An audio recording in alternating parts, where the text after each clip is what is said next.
Rwanda could face an economic backlash over its support for the M23 rebels who have seized territory in the Democratic Republic of Congo. The IMF and S&P Global Ratings have warned the African nation about the financial cost of the crisis, while major donors like the UK have threatened to freeze aid. For more on this, let's bring in Bloomberg's Ondiro Oganga, who is joining us now from Kigali. So, Ondiro, what kind of impact has the fighting in the eastern part of the DRC had on Rwanda? Based on some of the stats that we have.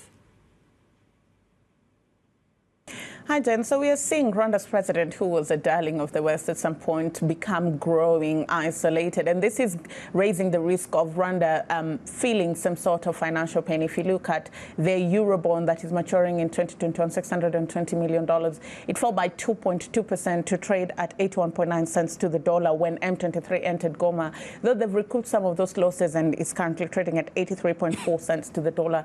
If we zoom in on the Rwandan economy, the budget deficit 6.9%.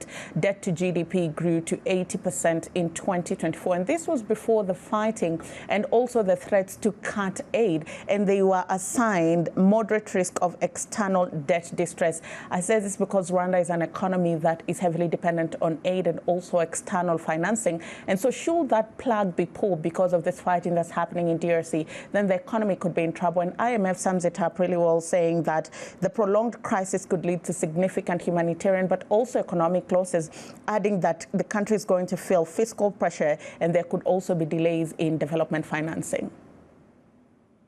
Well, and as you mentioned, that's key for Rwanda, right? So, Ondiro, if we don't see the fighting stop and if we actually see international pressure financially continue to mount, what does that then look like?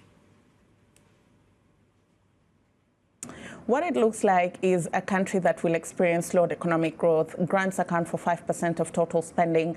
If you look at external project financing, 22%. And if this is not there, then it means that we will see a slowdown in infrastructure spending, which is a big driver of this economy. We could see a slowdown in tourism receipts. And also, Rwanda will lose access or could lose access to the concessional loans. And what this means is that they will have to resort to commercial borrowing. This will increase their debt servicing costs. It could risk depreciation of their currency, which comes at a time where a bulk of their debt is in foreign currency. Also, gold accounts for a large portion of their revenue. IMF estimates that by 2026, it will be $2.3 billion. DRC is calling for a ban of sale of minerals from Rwanda. So all this compounded could affect that economy. And observers are saying that also Rwanda is a country that is very susceptible to international pressure. In 2012, rather, when aid was cut, we saw that economy shrink from 8.6% to 4.8%. So they have everything to lose in their projected medium and future terms.